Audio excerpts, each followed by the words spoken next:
Okay. Really? I just had ping pong balls.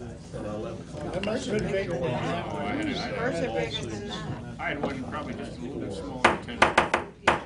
I figure if we get started, we'll eventually finish.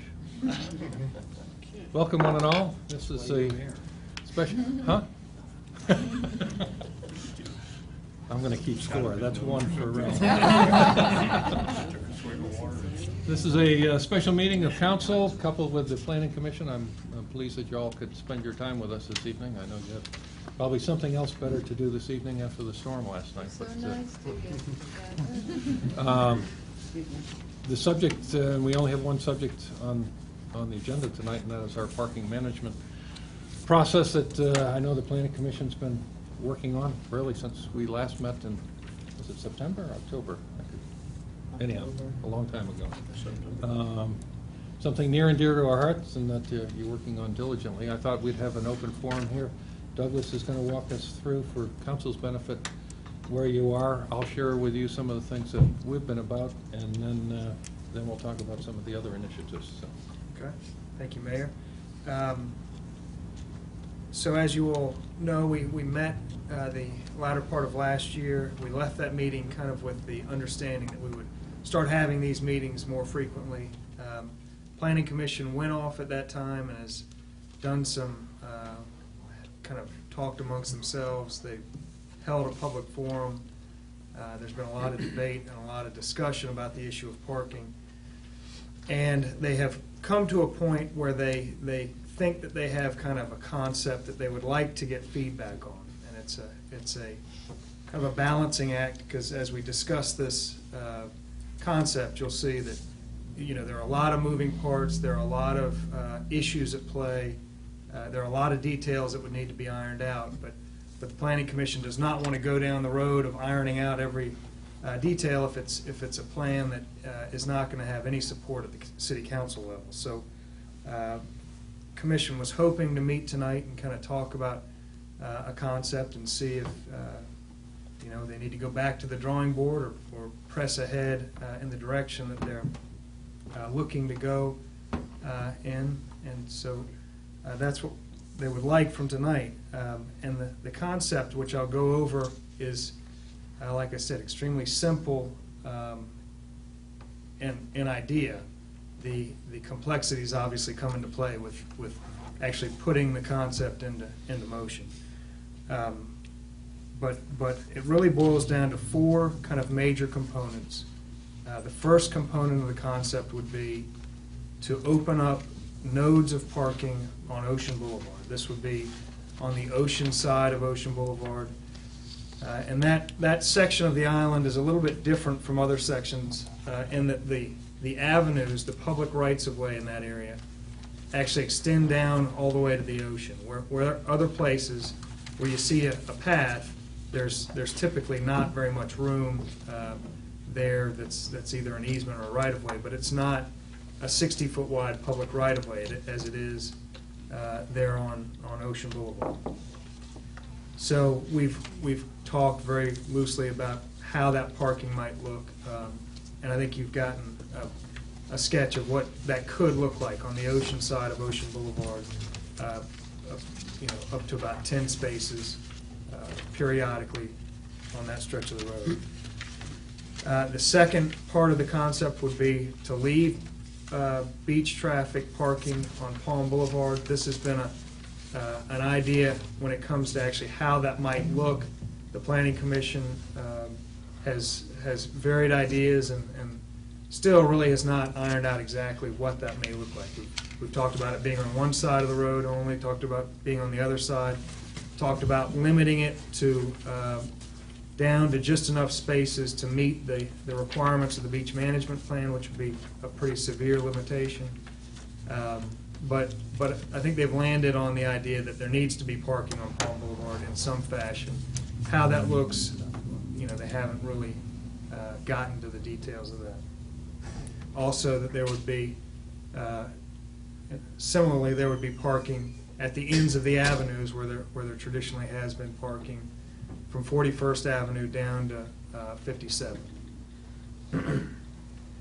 The third part of the concept would be to charge non-resident beach traffic to park in those areas. So the parking would be there in those areas talked about, but the traffic that uses those spaces would need to pay to use those parking spaces. Planning Commission feels like they should pay a similar fee to what's being charged in the commercial district to hopefully kind of even out those people that would go to the cheapest place to park wouldn't immediately go away from the commercial district, and hopefully it would kind of even out the traffic in that regard. And again, how to administer this there's a lot of details there as to how it would be done, who would handle it, just a myriad of issues there with charging to park. But they, I think, collectively agree that there needs to be some charge to park. And finally, the final part of the concept would be to eliminate all non-resident beach traffic from all other portions of the island. So if it's not there at Ocean Boulevard and those nodes we've talked about, or if it's not there in Palm Boulevard or the ends of the avenues, no beach traffic would be allowed to park in those areas outside of those districts. So that's it. Like I said, there's a lot of details, but we're hoping to get some kind of feedback on whether or not that looks to be a direction that the council would like to look into. Okay, very good. It's like show and tell. Since we last met, we talked about something that we have put in place. I'm not sure if everybody follows it on basis, but It's rained every Thursday, hasn't it? When it's gone out? Well, pretty much. But I'll tell you some other things also. So I'm going to pass either sets around. Just look at the clarity of these pictures. Wow.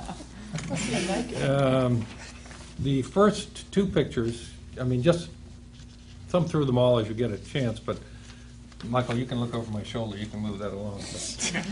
I've only got 3 sets. I don't want to spend the ink.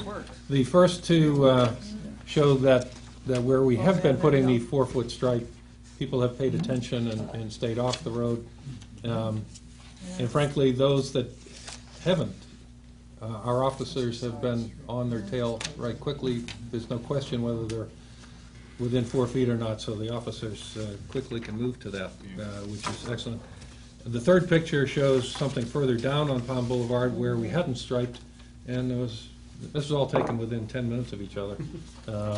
Somebody just didn't know what 4 feet was, so they were in violation further on down the road.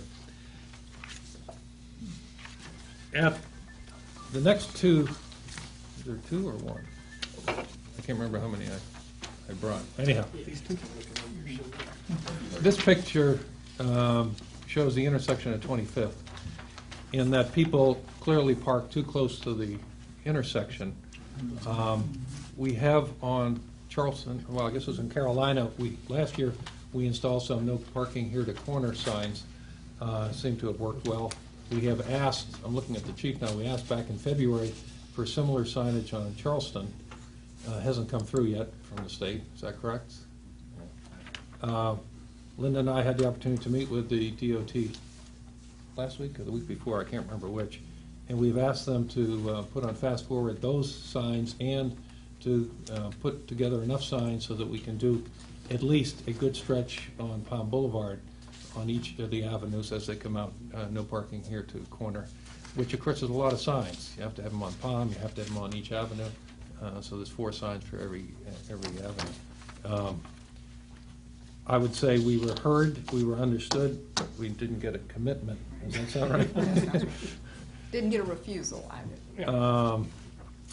So we'll stay on that, because the more we can, and this all this demonstrates that people are too close to the intersection. People coming out, people turning, just don't have a clear line of sight, and that's the whole intent of this. It will have the effect, of course, of moving parking from where people traditionally do into more the center portion of each block, if you will, on the avenues. And that would move probably as many as 6 cars at each intersection away from the avenue. And we'll see what that has to do with how the enjoyment is of the of parking there. This last one I found just to be interesting. 2 cars, again, the 25th one, I was taking the others. If you can see it, they're illegally parked. If I have to explain it to you, they have their tires on the pavement. Okay? It's unfortunate because both cars had hurricane reentry stickers. Oh, that means they live on the Somebody island. should know better. Or they have property. Or they have property on the island, right. Either way, they should know better. Are they getting So- tickets or warnings? In this case, I don't know. I left before the officer showed up, Okay. but in most cases, they get a ticket. Tickets. Yeah, they don't, That's not an Isle of Palms ordinance, that's a state law. we had, I'm not sure how many on council. I know I got a passioned email from somebody. Did you guys get it recently? About fire hydrants? Fire hydrant. You got a ticket next to a fire hydrant. How- We should be putting, I'm looking at the chief, he's smiling back there. His plea was, we should be putting signs. Or palm trees. Or palm. Or palm trees. He thinks we should put. Well, palm trees something by the- that gives them a better indication that it's no parking than just the absolute fire hydrant unto itself. Oh, They must have changed the test. They must have changed the test, that's all I can say. So, relative to what we started with last fall, we are making some small steps on Palm to improve the safety of people that come visit us, I think on the ocean side. That is proving out. We'll have to do something about having it rain every Thursday, which is getting to be a problem. The other thing I was going to share with you, and I'm going to bore some of you. Yeah, I can get through. Whoa. Almost got, don't break the boards. Is we talked about, in your minutes from the Planning Commission about sharing the burden of beach activity throughout the island, and so that triggered me to look at something. So I put together a chart yesterday, and you'll have to bear with me. I know this is an eye test. This is the beach. We have, we talk about 7 miles of beach, but if you take off the inlets, we have a little over 6 miles of active beach properties. The SR district from Breach Inlet up to GC is 1.35 miles. The GC district is 0.35 miles. And SR on this end is 2.4 miles, and the PDD portion is 2 miles. That's the wild dunes. So I thought, gee, what's the activity in all of that? So then I looked at, within the PDD, there are 2,061 properties covering 2 miles of beach, which results in 5 linear feet per property. Or, in my vernacular, per family. Okay? So 1 family per property, which you can argue with me, but nominal. So I said, okay, how does that look elsewhere? So then I said, if I take the GC district, which is all 3, which is 0.35 miles, we have 342 properties in that district. Okay. However, we also have parking, major parking initiatives in that district. So if we then relate the parking activities that's going on there, we'll unveil. How did I do? Oh, man. Okay. We have 135 metered lots, metered spaces. We have 334 daily average IOP lot visitors. That's not the peak, and obviously some days if it rains we have nobody. But the average active days is 338 per day. And the data that Douglas gave me from the county is that they have an average activity of 225 visitors per active day for the county lot. So again, if I use my logic that each one of those represents a family, we have 1,040 families in the GC district visiting the beach, which means they're allowed 1.8 linear feet per family. That's pretty dense population. But it's a lot more with the tide is out. No, this Well, is- we can line them up long lengthwise. This that's is it. linear feet. This is, you know, it doesn't matter where the tide is. I'm not talking about dry beach or anything else. In the GC area, we have 3.75 miles. We have 1,767 properties. And that's where I stopped. I don't know how many cars on a typical day park in the SR district.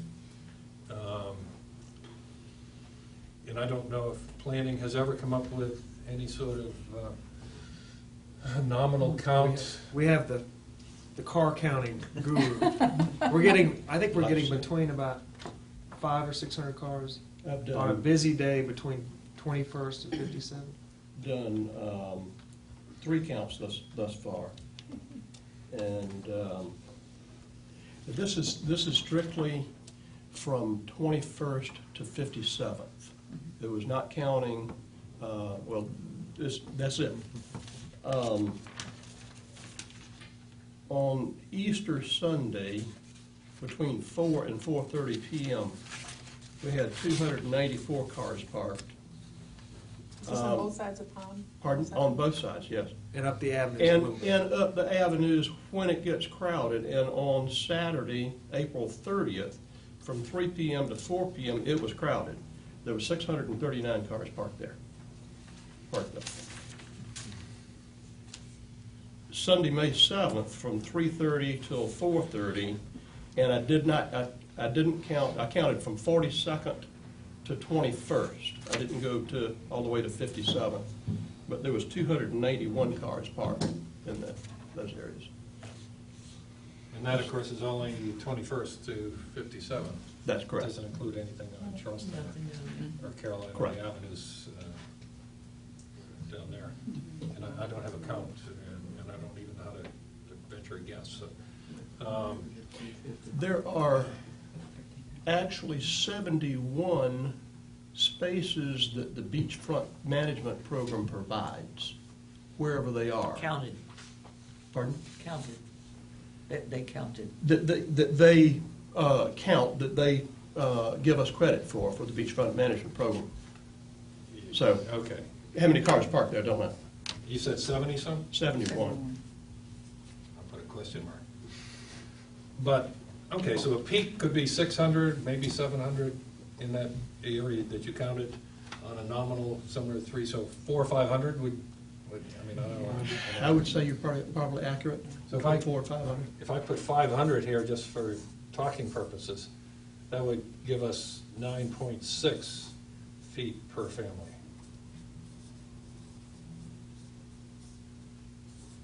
So we have a far less dense population.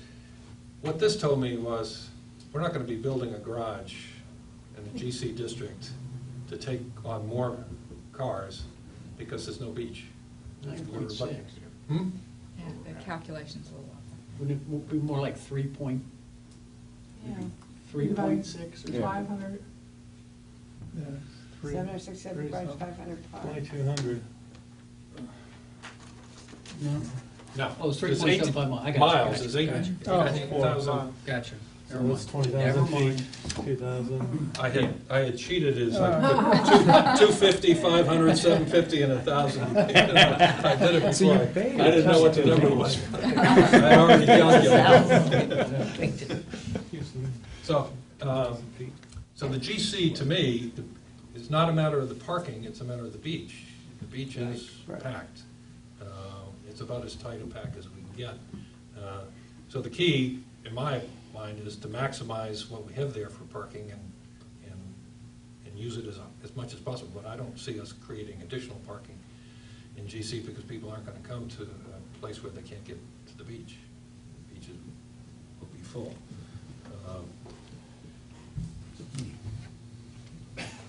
That's all it tells me.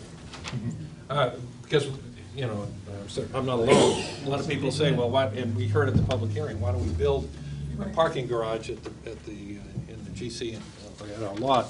Well, that's not going to happen because. That's the perfect Density's rationale. already there, Density works real well. There were only 3 people that suggested that parking garage at the public We have forum. details. I would not call that a lot. Well, Well, 3 out of the 15 that 30, spoke, or 30 whatever. some. 30. 10%. So, let's go back and talk about the 4 points that Douglas brought up, because I thought they were substantive. The first one, of course, was his parking nodes, which you all have graphics on. Does anybody have any initial reaction to it? There's a page here which shows how many, what are there, 7 or 8 of them? So there are 60-foot wide avenues at five of the avenues at the end of the road. So each one of those rights of way is at the end of one of the avenues. So starting at 2nd to 9th, so there's 8 of them. 5 are 60 feet, 3 are 40 feet. And I think the 3 that are 40 feet would be probably a slightly different configuration than that. That's a 60-foot wide right of way. But basically, we'd be talking about something that looks kind of like that at the end of each roadway between 2nd and 9th. This meets the standards for parking spaces, and, I mean, I'm assuming you've done. Yes. And you've allowed a buffer between the property line? That's, so the way that's drawn, there's a 10-foot buffer on either side of the parking arrangement. That buffer becomes the real tight point on the 40-foot wide right-of-ways. The other, challenge in the 40-foot wide right-of-ways is we in order for the entire beach to qualify as open and accessible under the beachfront management plan, we have to have them in areas that only have 40 feet, primarily the Second Avenue. Did you look at angled parking as an option for that space, just to see So- if it worked a little bit better? So those narrower ones, we could either do parallel parking, and we actually only need 6 to comply with the beachfront management plan. We could do parallel parking, which generally, I think, from a technical standpoint, is less problematic than angled parking.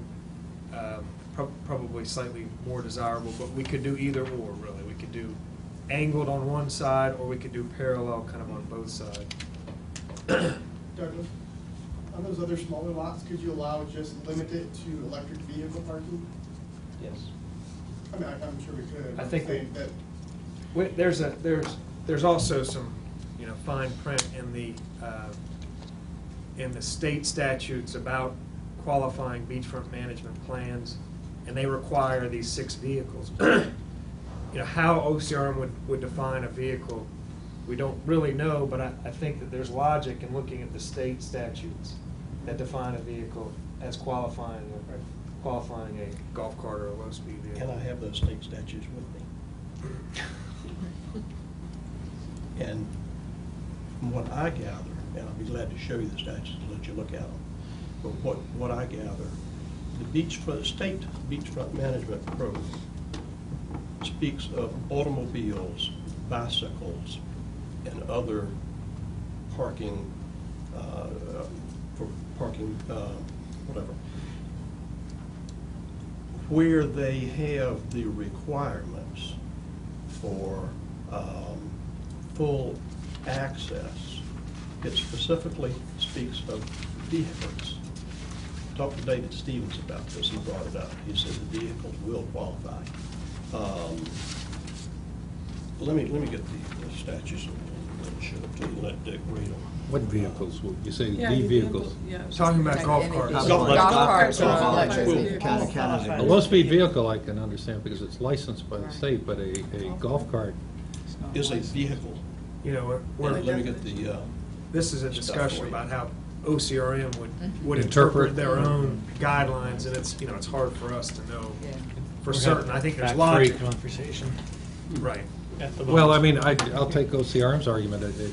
A golf cart can't be driven more than 2 miles away from the primary residence, that's correct. and therefore you're defeating the purpose of making it free and available to people who... Public access.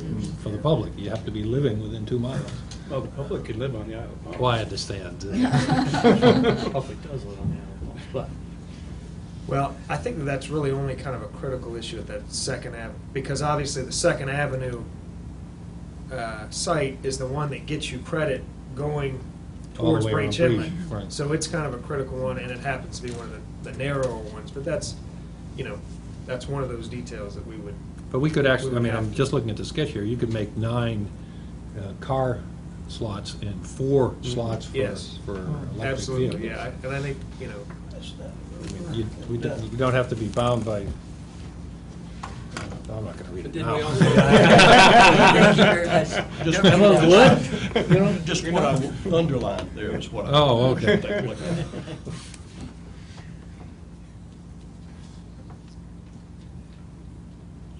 Homemade low-speed vehicles, retrofitted golf carts, what the heck does that mean? Or any other similar vehicles. And these vehicles shall not qualify as low-speed vehicles in the state.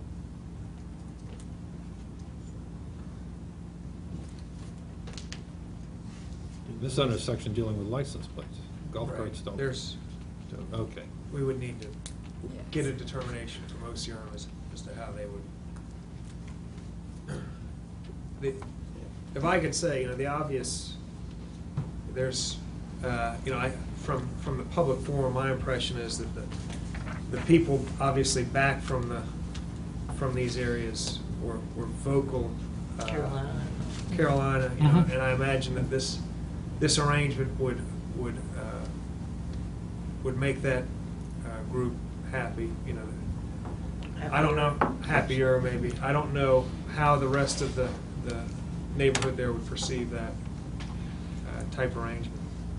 What would we have to do to structurally to change the access? We have to move, we don't have to move dunes, or what Well, sort of there would be- vegetation is in the way? And it changes from access to access, but it would be, I think we know that they're almost always sandy soils. There's always kind of an undulating grade. There's always, so I think on all of them, there would be a certain amount of grading, some surface to be put down, some delineation of spaces, some way of, as part of the plan talks about, requiring the payment, so probably some amenity that got you to pay money to use it. So there would be, a fair amount of preparation at each one of those sites to get them available for parking, I think. And at a minimum, we would need an encroachment permit for that portion of it that's in the state right of way. All of it could be done landward of the OCRM line. The critical So- line Yeah. is well Is well well away out. from here? And it's been, you can see kind of faintly the houses, the way it was drawn was so that the seaward-most car would still be behind the front of the houses, so that somebody sitting on their porch looking at the ocean would not be looking at it at cars. The cars would be parked behind their porches. And what kind of 10-foot strip, is that going to be landscaping or a hard, Whatever we decide. I mean, landscaping obviously would be, because 10 feet when you're on a raised beach house, 10 feet isn't a high, Right. you know.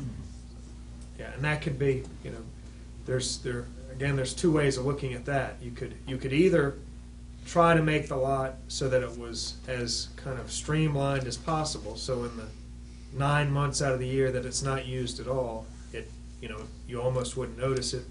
Or the other option would be to try to barricade it, put fences up, put vegetation up, try to kind of hide it. But the downside of that is that in the 9 months when it's not being used, you have fences and things that would obstruct the views of the people down the avenues that probably enjoy looking out over that area. And it's also something to keep up. If you put fences up, Yeah. the weather's gonna. So doing this, you would then restrict, it'd be resident-only parking on the rest of the streets, right, with a sticker? Right. Yes, I would. Well, I think the neighbors on Carolina and all those streets would be happy with that. yeah. Joyous. They would be Well, let me joyous. ask a question on terminology. Are we talking resident-only parking or property owner-only parking? I mean, you Well, I mean, guys, how do you determine the difference there? Because, if Well, there are a lot of people that are renters. A lot of second homes. Yeah, I know, but even renters here, if they're renting a house, can't they come and get a reentry sticker for the city? They can't. Yes, they can. Yeah, yeah. If they're- Long-term if they're renter. Long-term. Oh, long-term Yeah, renters, not short-term yes. renters, but long-term renters, If right. they're a resident. Right, They're a resident. they're a resident, right, so. They have the same so, rights. As a property owner and all property owners have access to those same stickers. So I would say that the term is property owner is how it would go. Property owner and long-term. We generally had been under the assumption, the easiest assumption was the hurricane reentry stickers. Of course, that lets people like Douglas slide on, and we don't want that, but we haven't really figured a way around it.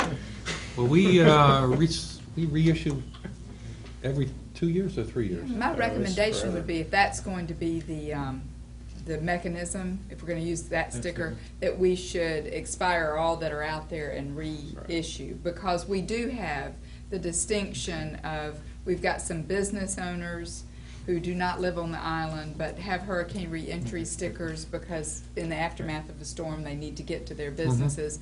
And I would think those would need to be a different color or something. So if we go to that, then I think it would be good to, invalidate all of the ones that are out there now and reissue new ones and make that distinction. But there is, But we have a there's an natural administrative- process.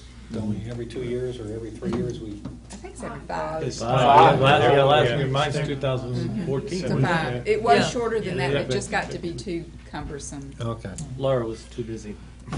And just, again, for simplicity's sake, there aren't tons of business owners, and they do pay taxes, maybe. It's Yeah, I mean- okay to let them have a place to park. Trying to keep it simple. Well, it's not going to be simple. Whatever we do, Right. you can The stripe assume is, it's the not going stripe to be is simple. Yes. People knew what to do with that stripe without any kind of It's amazing. indication. And it was wonderful. I Yeah. think they're great. The stripers are wonderful people. And it goes away. And Norma Jean deserves a lot of credit for making somebody go out and do it. Douglas, could you tell me again how many parking spaces we need in that area? To comply with the beachfront management? It's generally, it's at least 6 per access makes that section comply. That, Okay. to kind of. They have different dovetail criteria. that- You can go to 10, but the 10 then gets you, And we're actually- not Quarter, gonna- 6 gives you an eighth of And a actually- mile on either side of Right. the access. The county park is so big and it carries so many cars, it goes a mile in either direction. So it actually goes down it covers as far as 7th. That's correct. 7th or 6th. So it's, to comply with the beachfront management plan guidelines, it's not a huge number of cars. Yeah, and I think if we use our city lot as well as our restrooms, we can Yeah. extend that further down to like Fifth or Third or something Plus like the that. metered parking counts too. So, Well, given the sketch is just that, a sketch, does anybody have any violent concerns with following That what we've section just I- been talking about? I like that section. Question, if we need 6, we have no parking down there now, why are we going to 10? I mean, To try to have we keep up considered going people with a in minimum Carolina. to cut down on the impact? in Well, we're that going to area? take all the traffic off of the avenues, Charleston and But- Carolina, which is. But that doesn't count now. No, you're talking about the According Beach to it. Management Act, I know. But those Right, cars have to go right. someplace, and so. It actually is counted in the plan. It is written in the plan, those, the Those the avenues. On the space- avenues. On the On the avenues, avenues it is is, counted? yeah, that is counted. Yeah. 71 spaces in the avenues, yes. Yes. It's, But well, this will it's give anything, us- it's anything within any space that you can pull in within 500 feet of the beach access. So that actually gets you into the second row of, when they counted the spaces, they got you into the second row. I guess that's what I'm getting at. We need X number of spaces. This is going to give us More than that. more than that. Yes, that is accurate. So if we went with less, we could still pull it back a little further from the beach.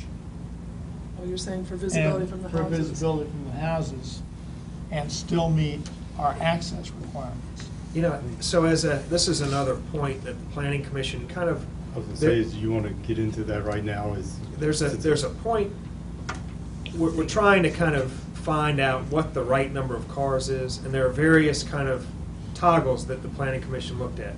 Do we keep the same number of cars that conceptually can park on the island now, which is an astronomical number? That's on the far end.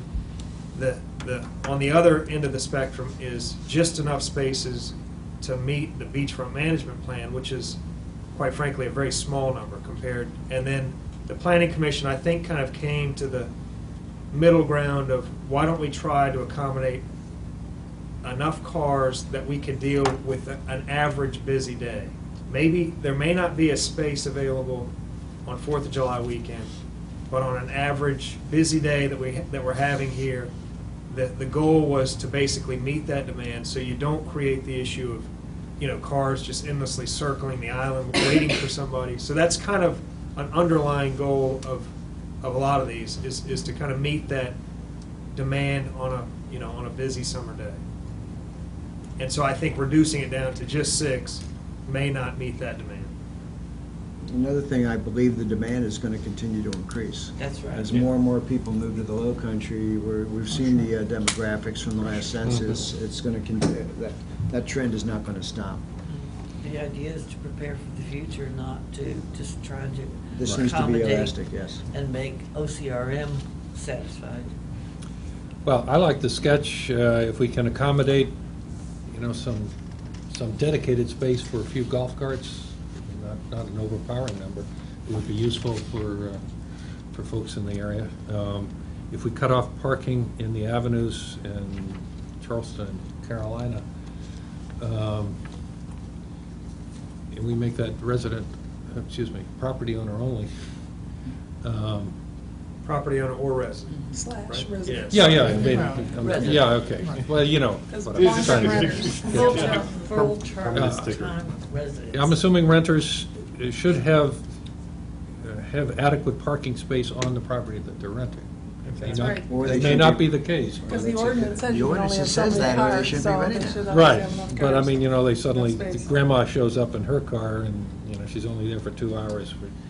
I'm more concerned with, and we've heard this in one of your accounts, from some residents about, well, my family comes. I need to have accommodation parking for them.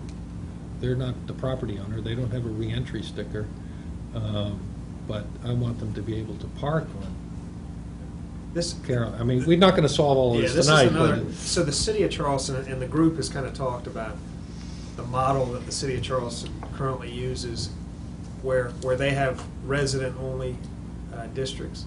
And basically the way they administer that is, you know, if a resident needs, if the resident is having a party, if it's a kind of a one-time event, they can get passes somehow for Parking for people that are not, but obviously the problem with that is there's an awful lot of administration. right. But, But you are talking about 9 to 5, so to speak, so people having parties at night, it doesn't affect. You're talking about Right. off-season, so anything Labor Day, Thanksgiving, Yeah, Christmas, that's New right. Year's That's a good aren't affected, you know, so it's gotta be workable.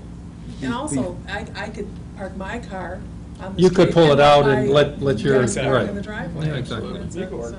There's other solutions. Yeah. I live near the 25th Street access area, and currently there's golf cart parking there. Mhm. And so you drive down to the beach, there's a little turnaround place, you drop off stuff, and you come back, you park on the grass. So it doesn't require, I mean, this illustration here could be left as it is and just have the golf carts park on grass just Oh, at the beyond far it. end, yeah? Yeah. Well, I don't want to get it so far, I don't want to extend it so far that golf carts are beyond the property line Yeah. of the homes. But, you know, this is just a sketch, yeah. Before we move on, handicap parking? 9th Avenue is handicapped right now, so, 25th, right? isn't it 9th? That's Yes. fine. No. Okay, then, you know, I was thinking it's possible that we could make that whole 9th Avenue handicap, and where there's already parking make that regular, everyday cars. See, you can't be putting handicap parking at every path. No, because but the No, I requirements just, for I the just want to path make are- sure Because it's of being, Lines Avenue. that it's part of the master plan that we're It's- looking into that. 25th or whatever, is that, what's the other? 21st. First. First. Commercial Street district there. is 9. And the intent is to make these pay for parking in some sort of system, Right. yet to be developed. Looking at you to solve that one. Yeah. Well, I know how much the kiosks on Front Beach, I keep looking at the chief back here, he keeps telling me, that I think the price keeps going up on, every time we need another one. You know, it's an expensive, and they require power. Yeah. And we have no power at any of these Yeah, points, that's- so. There's a, So this whole Solar. structure, Sorry. Dick, there That's is an another easy story. answer to that. It's exactly what Bonnie Beach is doing right now the, with the slot boxes. right, but that requires somebody to regularly, hourly or something like that, go through and check them all off. So Exactly. that's more people than we have, so it's either people or equipment, one or the other is gonna. yeah, there's gonna be an expense, and there's gonna be a, Palmetto Parking does that right now for Folly Beach. What Palmetto Parking does is they come in and they would probably need somewhere around 4 people to monitor that for us on both Ocean and Palm. They talk with us about their expenses, whether they need a golf cart, whether they need whatever. We agree with them on their expenses. And then over that is a 85-15 split. They take 15, we take 85. And they do the whole thing for us. Put it in place in 6 weeks. Including fine resolution. Yes. You pay them the fines. Yeah, I know. I'm not over the hurdle yet of turning over our parking to the third party here. So- And of course, the equipment isn't in yet either, so that would be on us, I suspect. But given where we are, I see no reason why you should change course okay. in proceeding here. At some point, you're gonna have to get a more detailed design work up. And so we're More gonna have to- professional than myself. I agree. I think this is a great way to address parking and spread it out, and I think it just, again, keeps the cars off the roads. I think this is a creative way to attack this problem. A nice job with the planning commission on this. At least that's on that section of Ocean. We gonna hit the rest? 9 Yeah. blocks. Move on. Well, Okay. But this needs to be made more public so that the property owners on Ocean that don't already know Yeah. understand where this is going, so. Along those lines, just for the benefit of the whole group, the planning commission's kind of strategy is going to be, once they've gotten kind of honed in on a direction, they're going to have another public forum with kind of with Okay. basically a plan Okay. at that point to get the input from the residents and, you know, and also kind of allow people to know what's going on. So there will be, and then obviously, once they're happy with it, it'll come to you, and you all will also have to go through a public process of implementing it. So, you know, there will be, once it gets out of, into the public, there will be ample opportunity for public Okay. input. Anybody have any other points they want to develop on our nodes, Ocean nodes, whatever we want to title them? Okay. Well, yeah, I guess I have one other thing. I've gone down to Sullivan's and just looked at how they've arranged things at their access points.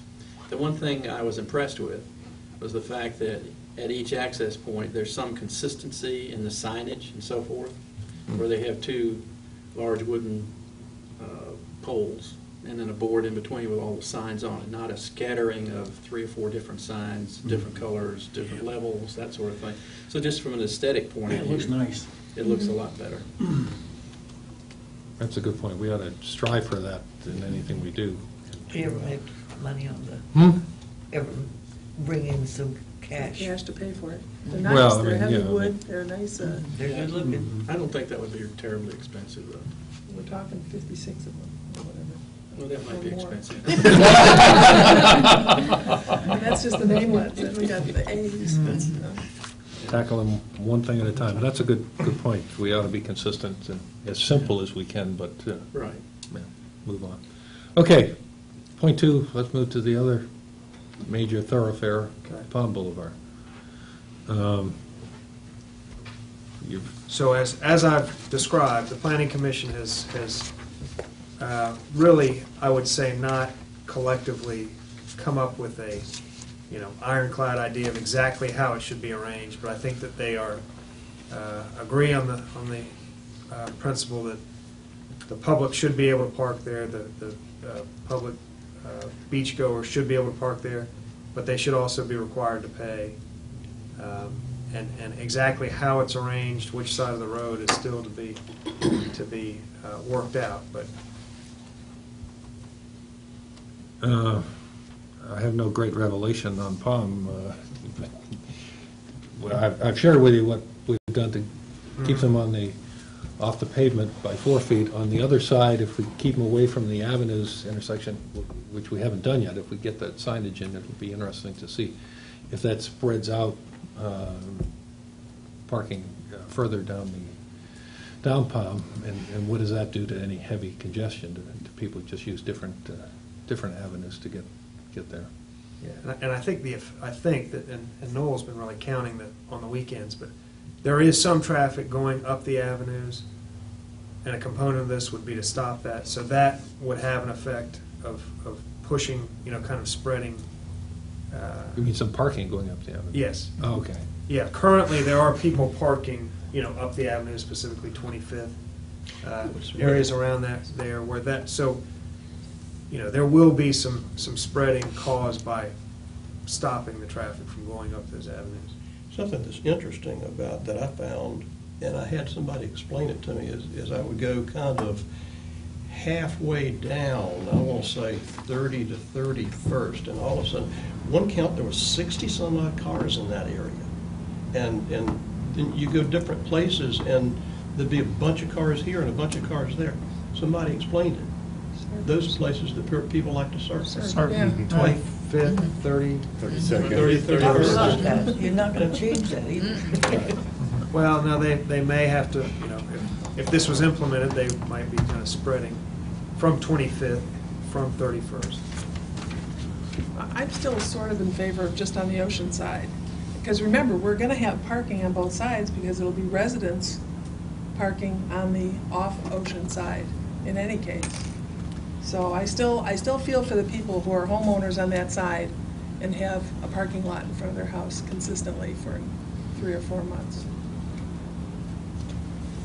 On the other end, down around 41st, I don't know that you can satisfy the beachfront management program unless you removed a lot of the obstructions and putting it only on the ocean side. So how much credit do we get from the county park going north? It's around 30th, I want to say. Yeah, I believe it's up to 30th. It's up to 30th, but what the beachfront management plan also wants is they want a variety of different things. They don't want just a quarter of a mile, a quarter of a mile, a quarter of a mile. They want a variety of different things. They want more parking here, less parking there. They don't want it just consistent. And really, I got that from the state beachfront management program. And if you read what I've got right there in parentheses. I thought Linda was a designated reader. Complete and full policy, complete and full public access must be obtained through a reasonable mix of access facilities and parking. A single access point every quarter mile will not be considered as fulfilling the intent of the guidelines.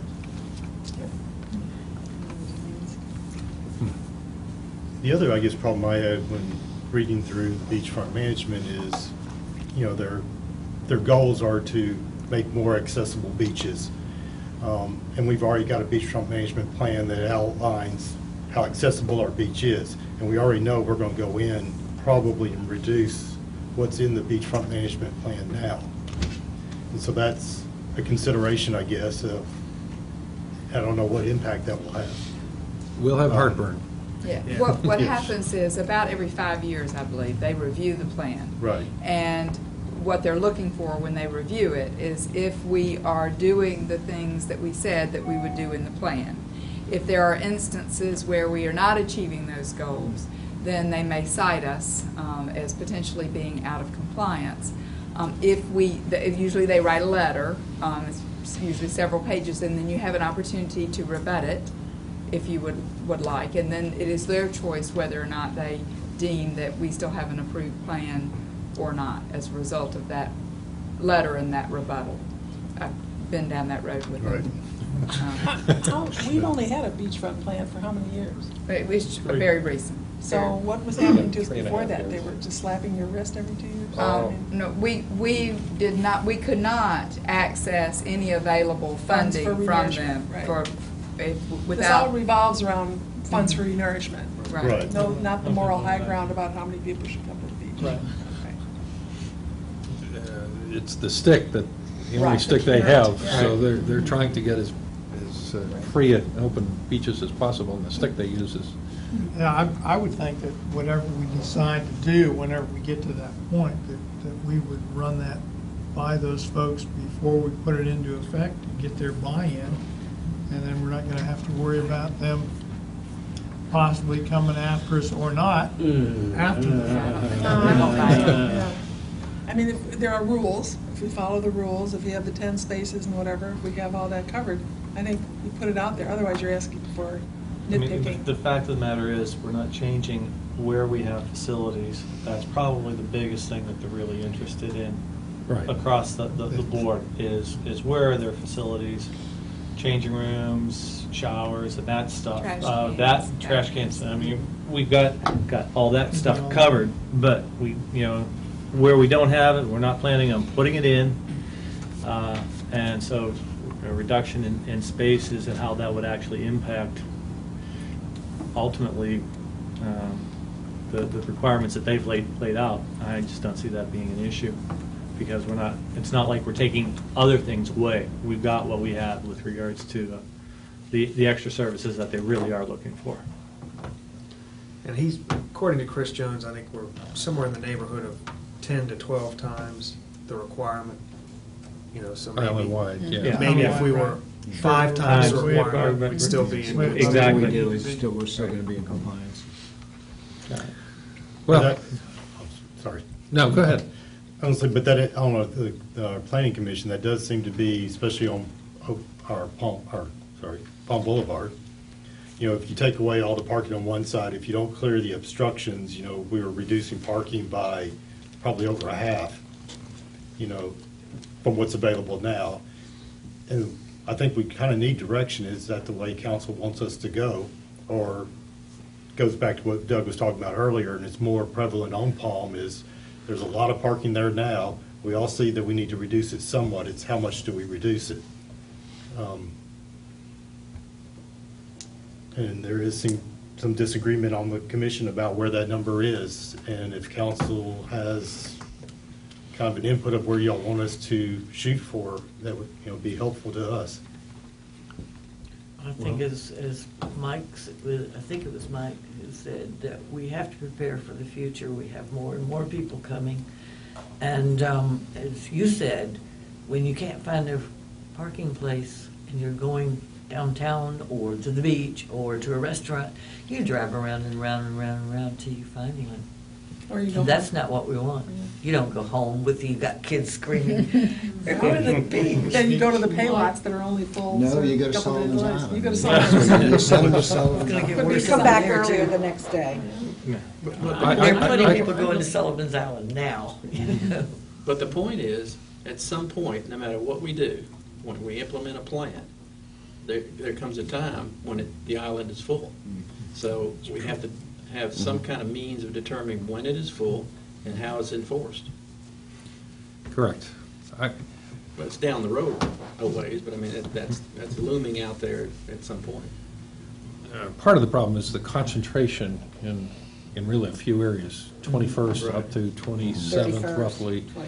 21st. And, it's so Trying to relieve concentrated there. So I'm hoping, I don't have the answer, but if we put in this no parking to corner, that's going to move probably 30, 40 vehicles further down. I mean, they're not going to leave the island, they'll move Right. somewhere else. They'll populate on down some of the other avenues. all the way down to 41st. And we really don't have a count as to what the residential parking is on Palm, on the non-ocean side.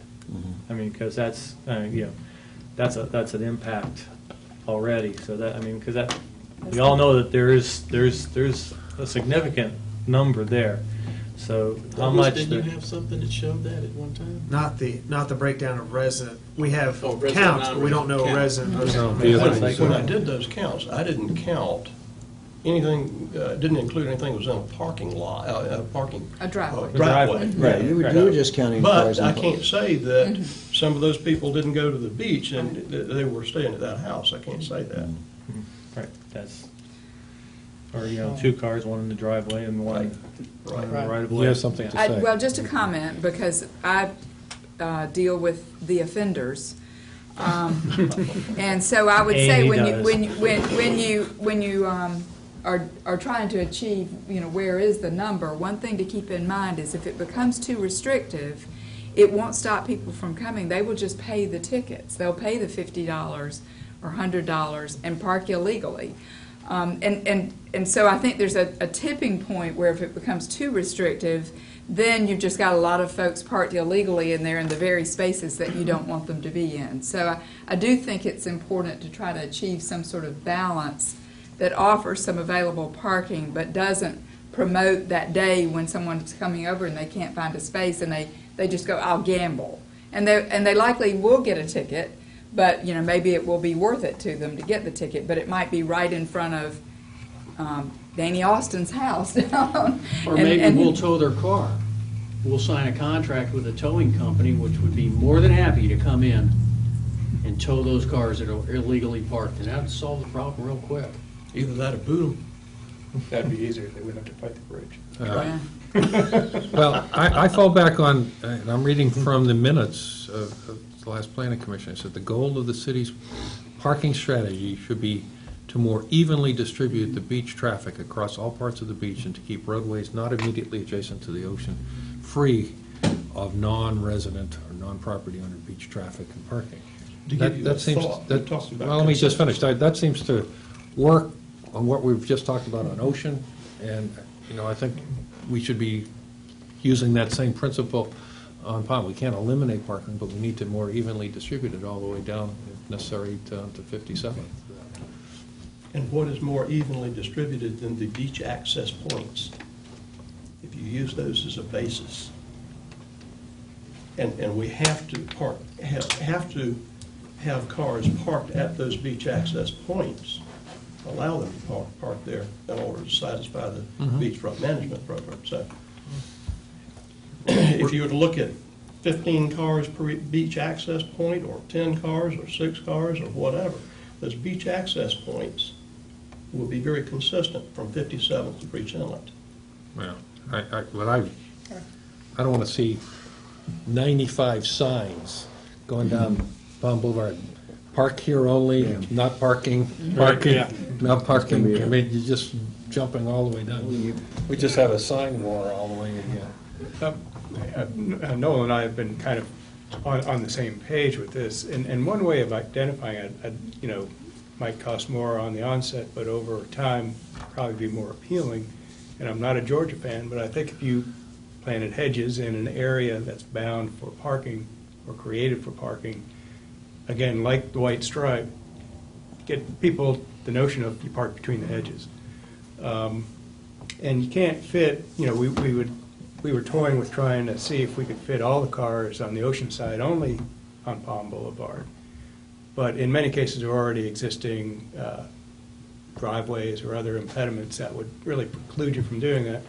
But if you decided to node out the parking on Palm as well, however many cars that is, perhaps you can get 4 to 6 cars on the ocean side, the remaining cars as much as possible directly opposite. Of course, that all has to be studied with every little bit of roadbed. But again, if you just, some boxwoods or whatever they're called. I don't Or know, parking green stops. birds. Well, just to, create, a visual signal that's not a stinking sign. that people will understand. As they understand that chalk line, it's really incredible. Let me. Michael, go ahead. Mike, go ahead. All right. I think, number one, I like the idea of just parking on the ocean side. However, I am concerned about some critical weekends like 4th of July, Memorial Day. We know what the peak weekends are going to be. So I think the plan needs to have the ability to flex up and down with the crowd. But for 90% of the parking is keep it on Ocean, allow residents and, Ocean park side. on Ocean side, right. You're talking about Palm. Okay, I'm sorry, we moved off of Ocean. Mechanic, there's just. No, but park on the ocean side of Palm. And basically, the other side, the water side, would be for residents, golf carts only. And then on key weekends, like 4th of July, or we know it's going to be a peak weekend in July, we relax it and we basically cover the signs up where we allow parking on that side, just for those key weekends, not during the week. So we identify certain, maybe a half dozen days a year where we allow parking on both sides to allow for the large crowds. And then other than that, we keep all the parking on the ocean side of Palm, and we allow residents to park with their golf carts on the other side, and because they'll have the resident sticker. And that would take care of the crowds, and also 90% of the volume would be on Ocean and would free up the entire sight lines for that road. But if you're a car coming on the island, got your family with you, you're not familiar with the circumstances, then you're saying there's going to be signs on the non-ocean side saying don't park here. Resident parking only. Right. And then for those peak weeks, like 4th of July, we literally would pay some college kids to go and put sign, just cover them up. That's going to be the place that you were mentioning earlier, where if there's overflow or something on the busy weekend, right? That's where the people are going to park and take a chance. I parked here yesterday. Why can't I park here Well, today? because the signs, just like we cover the Just like with kiosks, the we cover the parking kiosks in the meters. winter right now, right? And during the summer, the kiosks are active, and we just do the same But thing. here's another consideration, and maybe I'm the only one that lives near a beach access point as close as I do. Near a beach access Yeah, I point? know, but you were in a neighborhood. Nice try. But my neighborhood has changed. It's all rentals. We moved in 12 years ago. It was all residents, so all that has changed. 25th Street is a main thoroughfare, not just for cars, but for people. And there's a lot of families and little kids that come up and down there. I don't know how much it costs to put in the chalk line, but I was amazed myself. We had no sign, nothing was added other than a white stripe. Everybody pretty much obeyed it. I'm concerned about the safety at 25th Street with families trying to cross that street on a busy weekend. Is there any way that we might be able to put, just as a test, just like 25th, put some diagonal stripes at the corners to see if people wouldn't park in there? Or to prevent parking. To prevent parking. Without signage. Without signage, no signs. Creative It striping. just becomes intuitive that, the stripe works. The problem with that is if we don't have a sign, there's no way the enforcement if someone parks on the wrong side of the stripe. He doesn't care about It's just a enforcement. test. Just It's to just a see. test. And if it works, then you avoid all those 4 signs, 6 signs per intersection. We'll go out there and try it. You live there, right? Go put some stripes. Give me some chalk, I'll do Run the- it. Just get a bag of flour and well, run the experiment. I mean, we can talk about it forever. Just go do it. We'll, Let us know how it works. I don't mind experimenting, but, I mean, it's- we'll find a corner. I'm not sure 25th. One other point too is, 12 years ago, the main traffic was the main holidays during the summer, beginning Memorial Day, ending Labor Day. Already, with warm weather and good weekends, it's almost as busy now as it is, during the middle of the summer. So that our period of time that we have visitors keeps expanding because there's more and more people want to come here. So I think, that's all part of this, has to be part of the discussion. What about you? Well, you want to make a statement? I was going to ask a question. My question is quick. Did you get any idea about how soon or whether The state? 15 Uh, feet. And is there Well, any way to keep? I would say that he rolled his eyes. We're around? gonna have to call him again to. Yeah. They said they Remind would them. evaluate it to determine, where the signs could go and. I could paint a sign too if you want. Yeah. Oh, right. We're continuing to work on them. He said, go do it. And Sullivan's Island just did it, right? No, it was done with, working with DOT, DOT Okay. has to approve it. because it was done. Obstructions in the right of way. Right. Have you guys, I you think- raising your hands? Well, I mean, you got one or? I was going back to what someone else said when they were suggesting planting boxwoods or something. That would be us putting obstructions in the right of way, which we sure can't do. And I will tell you, I absolutely do not want to see any parking stops on Palm Boulevard that are absolutely going to make it look like a parking lot. I think we This all is a agree, residential yeah. community, and it needs to keep that appearance. Barb? As far as the obstructions, I think if we make resident-only parking on this huge majority of the island, we don't have to face that issue. I don't have to go to a neighbor and say, for 20 years, you had these bushes here because there was never any parking, and now you're gonna cut them down. I'm just gonna give them your phone number. No, we're lessening the pressure, right? If we make residential-only parking, so, I mean, But obviously. we have a lot of obstructions along Palm Still Yeah. in Palm, yeah. and along the avenues from 42nd to 57th, where we're talking about. Well, yeah, that's, since you segued into that section, that's the only thing on the picture that I don't like. There are a couple questions that I have. Yeah. First of all, looks like the two roads on either side that you have listed by the Citadel. Now, I'm not sure that Those private roads. Those are private roads, but they were listed here on the picture, so great, so that's one item. I'm 42nd, we've had parking there for like ever. That seems to me to be the only finger street that probably we should continue to maintain. And, since the rule is 500 feet, why not open up the waterway side of Palm down that way, since there is a lot of space, a lot of distance? Because There's a bike path. Or no, the pedestrian- waterways. The opposite The side. water- of the street. Oh, waterway, Yeah. The waterway side. inland side. Inland side. Yeah. Yeah, the waterways, yeah. So, and open that up for for parking. Because, those finger streets still they are residential districts. That area is open now, you can park there. It is. Well, it is, I know it is, but, But we're not but, saying close down. but it's resident-only parking in Finger Streets area. And I think what it does is, it provides, I think, one of my concerns with those streets is that it's difficult whenever you have a fire truck down in that area. If you have parking on those streets, it's tough for those vehicles to move. And this could potentially ease that up if we just make those finger streets residential only, with the exception, of course, 42nd, where the parking is already angled in. It surprised me, if they're legally Have you already parked, measured that? if they're legally parked, there's enough right of way.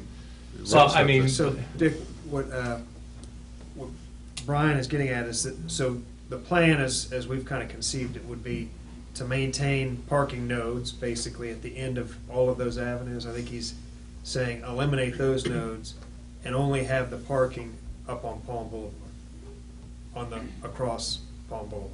Is that accurate? yeah. mhm. Well, that would be treated as a residential street, not a parking node. I mean, so residents could park there, but other than that, it should be no visitor parking.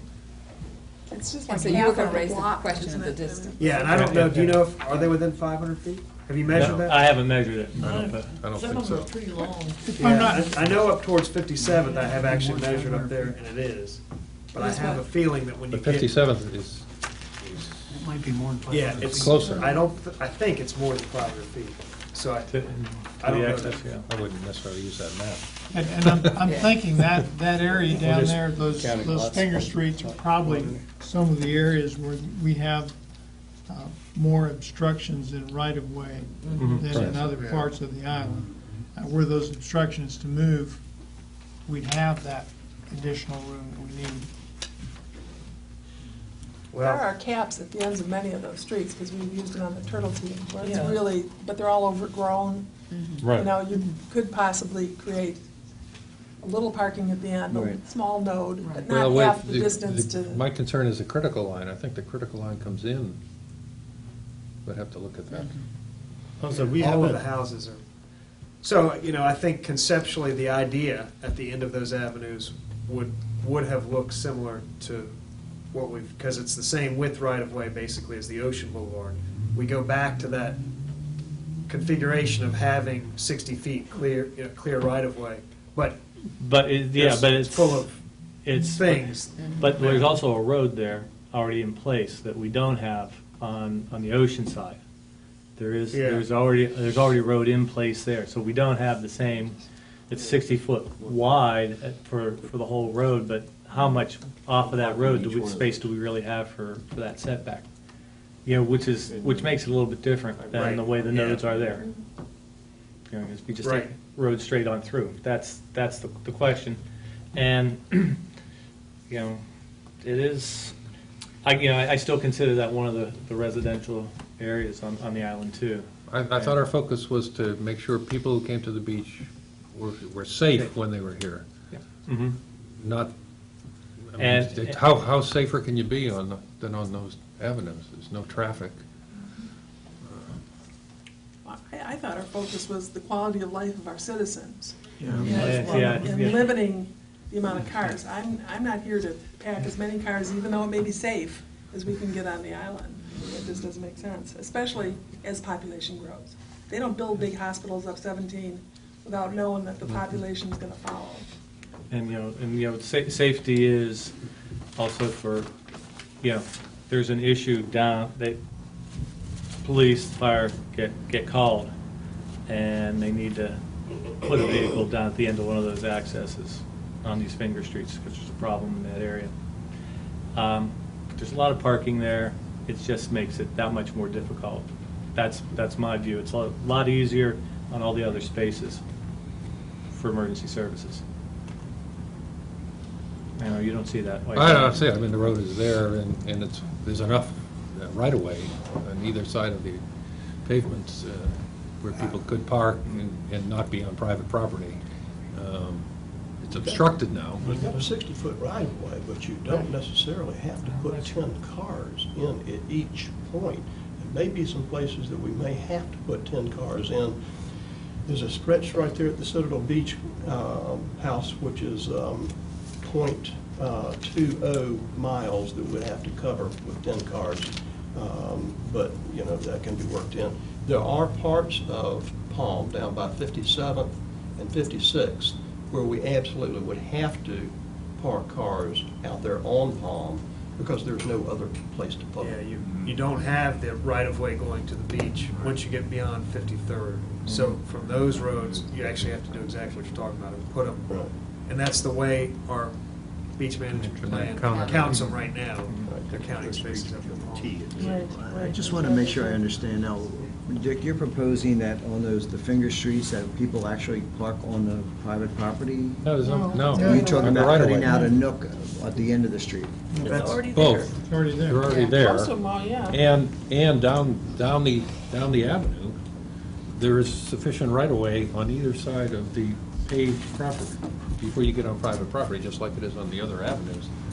Just like for all people the to other park. avenues. there's a lot So of- there's- We're saying we want to protect the residents from all this parking. It's no different than parking on the finger in front of someone's house than parking on Carolina. 25th, down the avenues, down on 25th, 24th, the same, I mean, that's what we're talking about here. That's 52nd, they're in order. So you're saying we park here, or we park here? No, this is the road. Right. There is adequate parking to fit on either side of the paved road, and there is, by Noel's notation here, there's adequate space at the node to put some dedicated parking. No, it's all up, that's Yeah, 41st, you could extend that 42nd, paved from where it is now. which is the one that's actually set up. Right. See, I could see parking here, And again, but I don't see parking here because that's just All the of same thing those- we're doing, taking Yeah, the cars look off at of the detail Carolina. It's the in same the house principle. there, All of those there, will, and the avenues will differ. much is available. And you've got 54th, 55th, and all of it right in front of you. I definitely see parking at the end here makes sense. I don't see parking here. Because I think that's the same thing of having the cars in the neighborhood. But this is, you know, beachfront, it's right at access and everything. I can see that, it would support that, but having cars here is no different than parking on Carolina. Well, let's see how many we can construct at the end of these avenues. I mean, if you're talking about 3 or 4, that may be enough. There is some. You can do that. Well, that's Plus- pretty much is plus- there now. One thing to keep in mind when you're looking at that configuration is DOT, where the DOT roads, they're gonna require enough space down there to be able to do a 3-point turn at the ends. So you just have to keep that in mind in trying to configure something. David Stevens looked at a lot of our stuff, but not that. Yeah. So, you know, I think what I'm hearing Brian say is that basically people are not, a lot of those avenues are not currently accessible, and you probably don't want to really open them up with the creation of, hey, here's 15 brand-new spaces where you didn't have before. So would it be agreeable to kind of model whatever we do at the end of the avenues close to what's kind of happening now? We'll basically look at what's kind of available now in terms of spacing, look at what the beachfront management plan requires be there, and try to accommodate that number of cars some way in those right-of-ways. Does that sound like a reasonable approach to because they're a very different, they're very different from the other areas because they don't, you know, they're not kind of overrun currently with And- traffic. And, you know, from my perspective, I think one of the nice models that we have is that section on 42nd, of how people pull in. And if that's something that's modified, something like that can be done, I think that probably even the residents in the area wouldn't have any issues with that as being, that's the designated parking. So hopefully, you know, a lot of this will be delineating where people are trying to kind of do things with vegetation and it's not, you know, it's not really legal. Right. I have a feeling that people will hopefully embrace the idea of, okay, it's going to be bright lined, here's whatever it is, the number of cars that are allowed, and beyond that place, you can't park. So, as Barb was saying, you take away the incentive to start putting obstructions in right-of-ways, things of that nature. Well, I think we ought to do the best to keep, you know, no more property, you know, the properties there, we have to figure out what to deal with them, but we should be vigilant about a new property owner coming in and buying a property and immediately covering up the right-of-way. Well, we do that now. We should be shutting. Obstructing We should right. we should make sure there's no more properties right-of-way is being blocked until we put a plan in place and. But even going then, we should forward. never Yeah, have it. Going forward, yeah. Yet we've got people that will continue to do it. I have told people when I've seen them planting things, you need to check the planning department before you plant these things. Those trees are big now. That was a couple of years ago. If we need to get serious about this, if we're going to enforce it, we need to enforce it. We don't need to say we're going to enforce it and not, because I know every one of you knows someone very close to your neighborhood who has done that and shouldn't, and really does know better. So if we're going to enforce it, I say let's to heck with saying from now on. So you get a get out of jail free because you did it 2 years ago or 3 years ago or 5 years ago. We need to systematically start removing obstructions from right-of-ways. It's a public safety issue. If we don't have cars parked there, guess what? We got trees planted there. So, you know, I don't see a difference in it. I think we need to be consistent in what our rules and regulations are. One of the houses on Palm Boulevard on the ocean side actually has irrigation things, Oh, yeah. whatever you call them, right on the side of the road. I'm thinking, What happens when people drive over it? They break. I Guess they're think they break replacing a them, lot. don't they? I'm not worried about one little irrigation thing. Well, But they're why illegal, anybody would- they're illegal, so they shouldn't be there. So that's their Spend the problem. money. Because to- the owner called- didn't tell the landscaper not to do it, that's why. Or he Green told belt. us told to them do to it. do it. I think. Yeah, Diane, I think Told the them to owners do it. told the landscapers to put it there so I'm no not one can sure. park there. I'm not sure about that. So like if because pop I them have up during the seen- weekends. Yeah. Yeah. Well, Marty's point is, do we tackle the problem now and try and Yeah. remove all existing I vote no. obstructions? I mean, I just think it's a quagmire. Again, if we're making it resident-only parking in all these neighborhoods, we don't really have to address, we don't have to get caught in this jungle of people that are gonna be upset. It's just not gonna be an issue. Now, granted, it's an issue where they're all overgrown at the end of these little nooks or whatever you wanna call them, at the end of the finger streets. But that's different. That, What about the obstructions on the ocean side of Palm Boulevard going down? There are many houses there where they have landscaped out Yeah. almost to the road. I think you could certainly let them know that it's with a letter that, we Who are enforces? looking at enforcing our regulations. We may be asked to remove them. Go to work, Douglas. It is. I just asked who enforces it. It is quite a bit more complicated. It seems very Right. simple, but it is quite a bit more complicated. And for those of you who were on council at the time, we actually went through a pretty lengthy process about what we had the right to enforce versus what we had that we were reliant on DOT to enforce. And, if we got to a court challenge, whether or not we would be able to withstand that challenge. Douglas can give you more of the details. We've got a little bit of a harangue going on right now with two property owners, one on a new encroachment, one on this end and one down on that end, where we're doing exactly what the directive of council was to do, which was do not allow any new ones. And we are fighting with those people right now. Yeah, we don't have the authority that we would like to have. Right. If it was, DOT would be willing to give us the authority to manage their rights of way, correct? Mhm.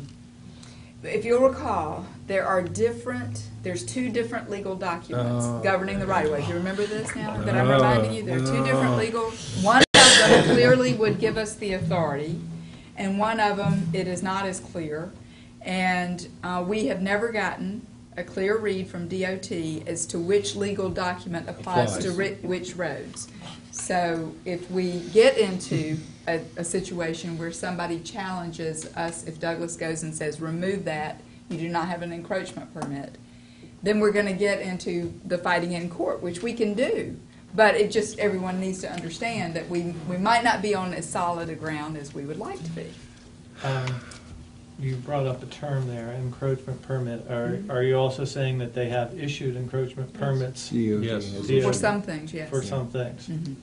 that probably are not utility related, probably Correct. are for private property owners. Mhm. And so where did those citizens get that special status in the state is really what I want to know. Go back 30 years, some of these are They approached the forever. DOT, and DOT signed off on it. Yeah. It's like they dual access drives. I mean, if you Well, want to have primarily. two curb cuts on your Palm Boulevard access, I mean, there's nothing the city can do about it if they got the DOT right of way and DOT says, hey, yeah, you can have two accesses. Go right ahead. I mean, we can't stop them. We've shut that down there. DOT won't approve them anymore, right, Douglas? just on Palm. Yeah, just on Palm. That is correct. That was, Well, they're kind of, They will come to us, Right. that we have to They affirm. could approve it, Yeah. but, they're kind of being polite and doing what we. But I mean, we haven't done a dual access highway in driveway in a few years Not now. on right? Palm. That's on 25th. Yeah, it hasn't, there have been several off of Palm. But every aspect doesn't have to be addressed immediately. I mean, also, it would be impossible to address and implement every aspect. Yeah. And I would say. I'd encourage staff to continue to work on getting us the appropriate teeth to handle obstructions, to put it in our court as opposed to. it's going to take An an action action of of council? council. Yes, it's going to, we had ordinances drafted at one time, and they were brought before council. I think we passed a portion of them, but not all of them. And so if this body is ready for us to readdress that again, you know, perhaps we can, perhaps there's been some Let's changes. dust them off and see what they say. Maybe they look better today than they did 7 or 8 years ago, whenever the last time they were played through. Yeah, we have, what we did at that time, if my recollection is correct, and Douglas, correct me if your recollection is not the same, but we did give the authority to force removal of encroachments on our own streets. So we clearly got that legal authority, so we did that If it happens on much. Cedar Street, you're in trouble. Right. Or the stretch of Forest Ocean Trail, Boulevard or- that's ours, or, you know, we do have the authority on those, and it's clear. And then we Where- have these 20 streets on the island that are not states, you know, they're in limbo. I mean, Yeah. I remember someone was doing a study of that. no, he's and, got I all don't the know what detail. happened with that, No, Mr. we got it all. Yeah, I know. That's why I know there's 20 that aren't anywhere. They're in limbo. And I can assure you, I might as well share with you what the DOT shared with us, which we didn't ask. He just threw it at us. You know, they have a new head of the DOT, and you know what I'm going to say? Yes. I said, what new initiative, now that you have a new head of the DOT, what's he going to bring to the party? He said, his initiative is to try and offload as many of the roads that are part of the DOT system as possible. And that means he's going to try and move to the municipalities or the counties as many roads, and he said something like a quarter-mile roads. He said, we quoted some huge number of quarter-mile roads, accesses to churches and other things that are part of the DOT system. His goal is to offload all those. I said, oh, really? I wonder what communities he focuses on. He said, you gotta look in your own yard. And so we started thinking about how many quarter-mile roads we have on this island. 42nd to 57th. Are you going to offload some of the gas tax to pay for those roads? Well, we did, life is a negotiation, and, they haven't opened up any dollars from the state, but that would turn all the, think about that. I mean, we could actually go and embrace them, and they'd probably turn them over to us immediately. Yeah, they give them to us tomorrow. In which case, we then don't have to worry about anybody else's getting state approval for encroachments, and all it'd be all ours. But it's pay for parking. Yeah, there you go. Then you could just Anyhow, put a toll we'll on it. continue to work on the obstruction issue. I think that's fruitful, given where we're going, and we may choose to abort again, as we did apparently a few years ago, but we'll see where that goes. I know time is passing here, but I don't think there's any dispute on charging a dollar figure for parking, for visitor parking. I mean, does there anybody have any concerns about that being the appropriate thing for us to do? We'll get into how much and how often, and is it an hourly rate, is it a daily rate, whatever. Season. Well, yeah, all of that stuff needs to be fleshed out, so I'd encourage you to keep working on some form. And the fourth element that Douglas touched on was eliminate non-resident / property owner beach traffic on the avenues, which is really parking on the avenues, Right. et cetera. How we administer that is one hell of a sticky wicket that I can see. Somebody has a birthday party and invites his school friends over, and the mothers all park on the avenue or on Hartnett or somewhere. There's got to be some type of technology where they could go in and print, or go online, print it, and get it authorized, and print them for one day or something, and and give them out to guests. And if they're there for the weekend, Downtown, there's got to be some That's what we technology to do be at able to allow to Beachside. do that. Go online. No, we issue day passes for the. But it's like you say, Because we don't allow I've that. got the documents, and Dick Watson provided them for me, and it's not an easy thing. It's public forums in it, so there's a lot that goes I in. mean, we have a lot of people come over here and visit for an hour, for the day. Could be at the rec center. I know Norma Jean's back there. rec center fills up, people park on are they parking on the avenue? Are they parking, is it on the rec center property? I mean, I don't have all the questions even, let alone all the answers, so. Some of that, though, becomes, how it's enforced. If the police force are not going around looking for people parking, they're relying on you to call if somebody parked in my yard. You're not going to call if a friend of yours is parked in your yard. You can't. But, that's one way to kind of go with it. Police If force somebody's- follows the rules, if we set the rules. We Right. can't ask them to, well, it's part of the times, they just got to force it uniformly. And, they get criticized if they don't force them uniformly, enough. So, we got to give them a uniform set of rules. Criticized if they do. Well, I Like guess- special events like Easter, Just like politicians. Easter egg Can't hunt, win. you have the signage and you cover the signage, which allows people to park there so it gives you some flexibility to do that. And there are a lot of details to be worked out, you're right, but places like the rec center, I think that we possibly could open up some streets or some areas or whatever to visitor parking. But there's a lot of stuff to be worked out, you're right. A lot of people who use the dog park are not Oh. residents, for example. So What? those are all off-island people that are bringing their doggies over to the bark park.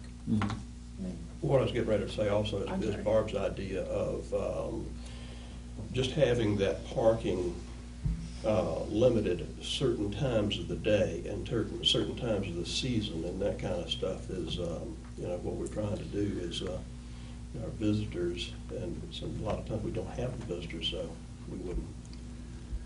Well, I want parking signs on every block. It's almost like our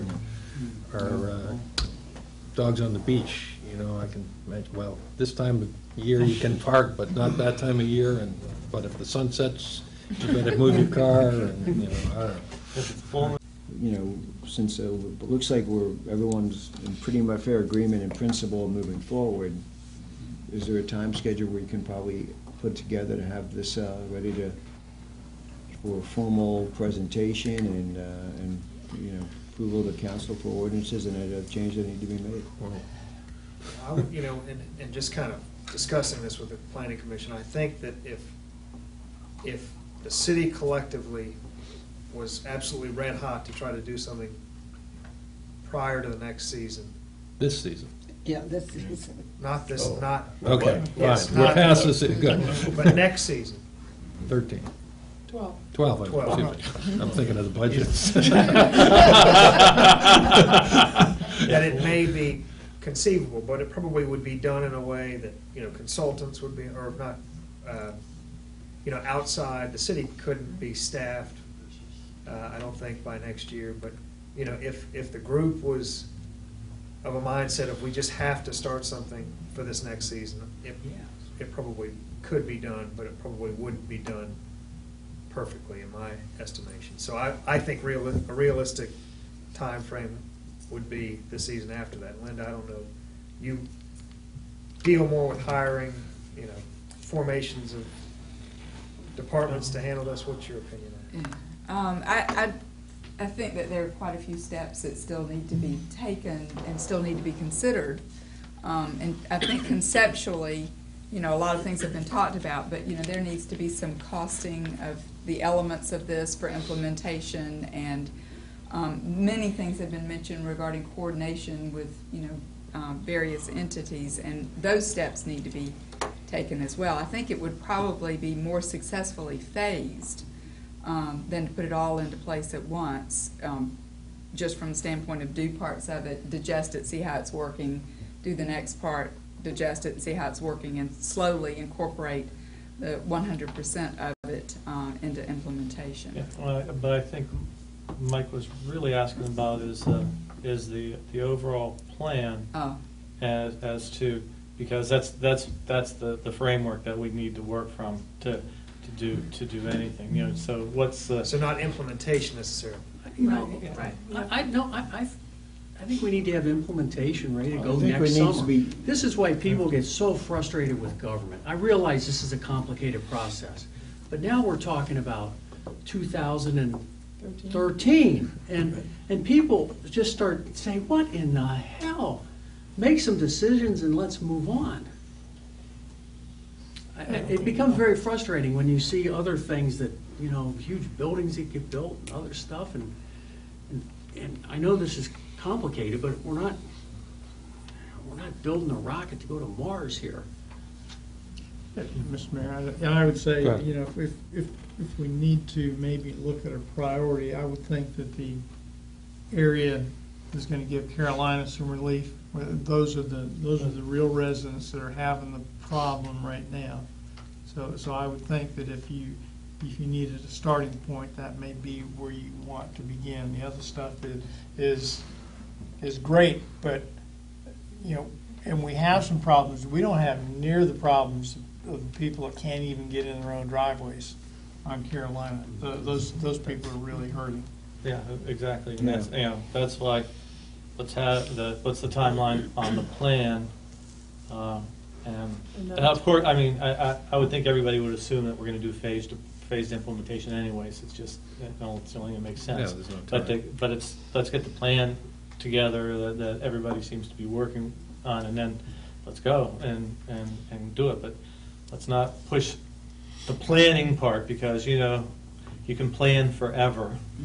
We all know that, and let's.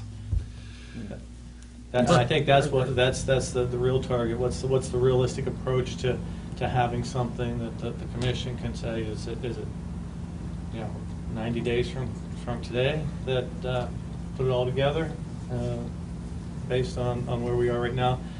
We wouldn't expect to have costing for implementation of, let's say, phase 1 is more put Well, out. if we backed up from a year from now and said, okay, we want the nodes in place on Ocean, what do we have to do to make that happen? That's money and Yes. engineering. And so I guess it's that, because you guys know, I'm perfectly willing to do the work. So if that's the goal, then my thoughts would be that we need to get a budget together pretty quickly. We need to change the budget that we're looking at for FY12 to incorporate some of these expenses, and we need to get a design engineer on board to do the portions of this project that involve actual asphalt on the ground or pavers on the ground or whatever it's going to be. So if we're at a point where we're ready to jump into getting something done, then we need some financial allocation to accomplishing the task. And I'm more than willing to execute whatever portions you want executed, but we've got to make sure that we understand that there will be an expense, and we have to be prepared to pay for that. So, Okay, so somebody put a budget together, I would suspect.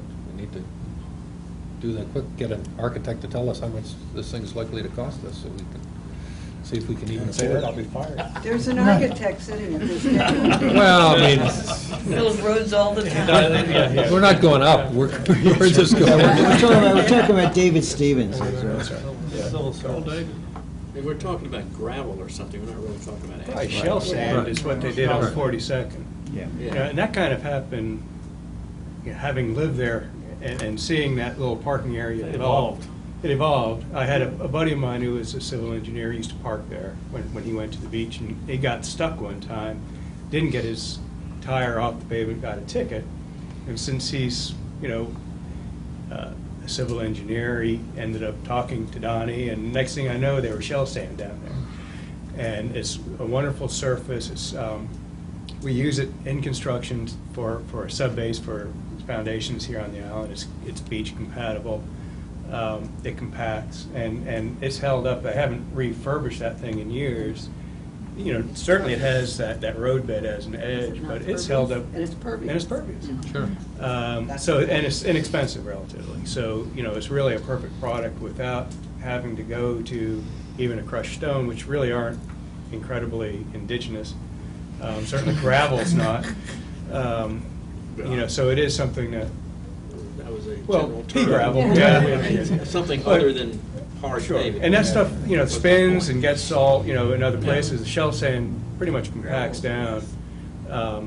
But, you know, it's, again, simple and blends in. So going back to the point I think you made about, you know, when it's not a parking Right. spot, it just looks natural. So we need Donnie. Eventually. Yeah, We need money. We know he can do it.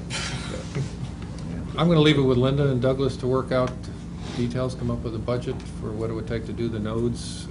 As far as how we charge, that gets into whether we have electrical or whether we just do, I don't know what we want to call it, slot parking. Slot boxes or what have you.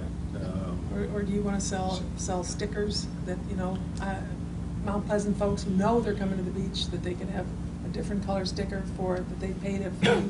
Like the county lot, you can get a year pass or something. I mean, There's something to always consider. somebody there that's willing to sell it to you. We don't have any, I mean, where are we going Why can't we establish a website for that? You got to think outside the box. I mean, yeah, website's part of it.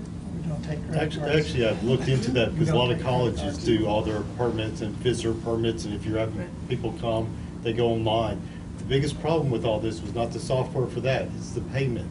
Right. Colleges actually have budgets and they charge their students, and they put a student ID in it. To get the credit card and the link between that program and the credit card seems to be that nobody's done because it's not worth the effort. And that's the experience the city has. Yes. too. Oh, Same is thing it? with A minimum permits of and about licenses. $15,000, which, you know, if we were going in that direction, because we've talked about needing to do it for other reasons, you know, there's an expense component. In fact, we've had that budget done up, and I actually had it posted on the door for a while, because of course, as a staff, we would like to see it, because it would minimize, you know, people at the door to make payments, and sometimes cut back the things that we have to deal with Right. regard to that. Something else that I got involved with was, if you're going to do annual passes, monthly passes, day passes, or whatever, make sure that when you sell that pass, that person has a place to park. It's a problem right now at the marina, and I thought that it was the city selling the annual passes, but no, it's the marina selling the annual passes. I talked to a little guy named George down there on the golf cart that looks after parking, and I asked him, I said, what happens when a guy comes in here that's bought an annual pass and there's not a parking space for him? He said he gets madder than heck. And he said, all I can do is tell him to go in there and see my boss. And so if you're going to do annual passes, make sure that that person has a place to park. Well, we already sell annual No passes way. in our city parking lot. So you have, you can get an annual pass from the county, you can get an annual pass for the city lots. So we just sell daily and keep it simple. And, First come, first serve. Yeah. you know, That's we have, called let's, life. that would, again, encourage people to go to the lots who want to take advantage of that savings, and will take pressure off the other parking areas. You just determine the spaces you have, and you just don't sell any more Well, you passes sell it daily, after I that. mean. I just want to make sure that we have some clear direction here, so let me clarify what Douglas and I are being tasked to do. We're only looking at implementation at this point in time for the nodes that would be on the ocean side of Ocean Boulevard. And implementation would include the actual cost for the physical improvement and whatever expenses associated with whatever means is going to, there's going to be for people to buy time in that space or buy passes for that space or whatever it should be. So we'd be looking for an actual design, infrastructure installation, and personnel cost related to that. Is that That works for me. I'd like to add one thing on this for consideration. Since we are talking about ocean and trying to relieve the problems with Carolina, is that we also sign Carolina as early phase, and we can always go to island-wide stickers and have no parking on make that entire road a no parking. Well, you're not, it's not just Carolina, it's the number streets too. Well, I'm Maybe talking, the Avenue I'm of talking about in a Charleston and phase right Carolina. now, just Yeah, starting. but if you're gonna put the nodes on Okay. Ocean, You also have to make that Okay, I resident agree only with you. parking Yeah, for the let's rest of just the set, whole let's area. do that southern section of the Right. city. Let's just make it no Otherwise, there's no parking. point. You just- And let's do it all at the same time, and that way we're creating parking with the nodes, and we're shutting down the parking and the misbehavior those people have had to deal with year after year after year from, I think we have to give some relief. If we're gonna do that on Ocean, I think we have to give some relief on Palm Boulevard.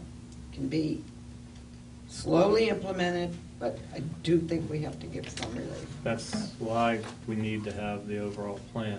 I mean, this is a specific budgeting for one item, but it's still, the overall plan is not, you know, and the planning commission coming together with what that overall plan is, as not for, staff has their direction for a concept that we all really do agree with, the rest of the island, but we need to have that overall plan, that, so we can go to the public and present the whole picture. I mean, that's, that's the one item that we still haven't kind of, and that's where your relief on Palm will come from, is from that plan, and where that, what states in there. So. So does council have a feeling about, I know I heard Mike, Derek, no, who else, talking about, and Barb, talking about Palm Boulevard parking only on the ocean side. Did I get that right? What about, Oh, I didn't sign off on that. you said you'd like to see it. Well, no, Is it- I have difficulty controlling it in only on one side. It's on both sides now, so there's no change. You know, I'd like to distribute it differently, further up the avenues as opposed to You wanna just spread on it one out, side. Not at the corners. but Not at the corners and Basically, further up. that'd be the Whether primary whether change it be there. through some other mechanism, I'll defer, no hedges, but some other mechanism to distribute it further down the No, avenues. no hedges and no parking stops. Huh? And no signs. It's gonna be hard. And no signs. Telepathy. Chalk, yeah. Telepathy and chalk. Oh, Yeah. you're Chuck. I mean, yeah, I say, I mean, I would prefer to see resident only on the waterway side, the inland side of Palm. But, you know, whether or not that is actually doable, is feasible, and if that's, you know, something that you guys can come up with, and what's the, you know, I think I've seen a couple iterations of Noel's plan with just the parking at the nodes, at the accesses, and, but that seems to be really overly complicated when it comes to how do we fit in the residential parking on the waterway side too. You know, so that whole section needs some massaging. I mean, my personal preference is to have resident only on that side, but it may or may not be doable from a. What I also talked about, Brian, at one time, and I'll have to say Douglas disagrees with me, and I've got a high regard for what he says is having spaces, visitor spaces, and say at the particular point we have, whatever it is, they say 8 spaces, then we provide 2 spaces, island resident only. Now, that would not count toward the beachfront management program, but Why wouldn't it? because it limits the general public. It limits people from Mount Pleasant and beachfront management. People that live here are general public. Yeah, I don't He didn't understand. write the rules, Yeah, he's just. that's an argument you have to make in the state. More signs. Right. But anyhow, to have a certain amount, I'd like to have a certain amount of golf cart parking, a certain amount of bicycle parking, and then to accommodate the residents, have a certain amount of spaces for residents only. Whether it be 2, 4, and space them all out with all the different access points. Question for Douglas, kind of golf cart park wherever a car can park right now? Yeah. Okay, I just wonder why we're trying to cut out so many more for golf carts. Anything. Chief, is that correct? Or signs. He didn't hear. Golf cart can park anywhere where a car can park currently, right? Yes. It's off the road. And I'll go back to it, and I can provide the documentation to where a golf cart being called a vehicle will qualify with the beachfront management program. Okay, we'll save that for later. One thought is, we're kind of going around the room, and I don't remember who mentioned something about, putting staff out on the busy weekends, and that made my mind going down there is, if we made all of Ocean, or all of the inland side of Palm Boulevard, resident parking, permit required, basically, once Palm Boulevard fills up to the end, you put somebody at the end that either sends them to the city lot if it's still empty, or issues them a permit that allows them to park on that side. Oh, boy. That's a little constant. You were talking about when the busy weekends come. I'm saying we anticipate, just like we put, on a busy weekend, we put out the crosswalks for the visitors for people to cross to the Palm. Right. I'm saying what we do, we also, as part of our preparation, is that we literally can anticipate how busy the crowd's gonna be, and we literally cover those signs like we cover the kiosks in the winter. And that would free that to be parking for anyone. No, I was thinking about how you get the payment for that, is if you're gonna have it part-time. Oh, okay, yeah, I see, yeah, that's what. That's gotta where I be- would- that's that was gotta be what's going addressed through my that way. mind. Yeah, that's a good point, If you okay. cover the signs, it's. I was thinking of just Yeah. traffic, not in from the financial with that thing, okay.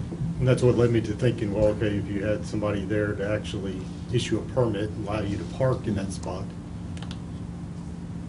Now, that, It's just a yeah, thought. I think that's too complicated. Yeah. And it's not complicated to make waterway side of Palm resident only. It'd be interesting to know when you're doing your count, and I don't expect you to get out of your car and check, how many are residents? I mean, how many residents are actually parking? There are a lot of people who live in Wild Dunes that have no access to the beach. I mean, there are a lot of people who live maybe over on Waterway that have little kids and they drive to the beach. So right now, we have residents parking on Palm. I've seen a few Wild Dune stickers on the avenues. Right. I'm gonna say 40, Well, of course, whatever it 'cause that's was, logical. 44. Yeah. But other than that, and I kind of, I don't actually look for a Wild Dune sticker, but I recognize it pretty.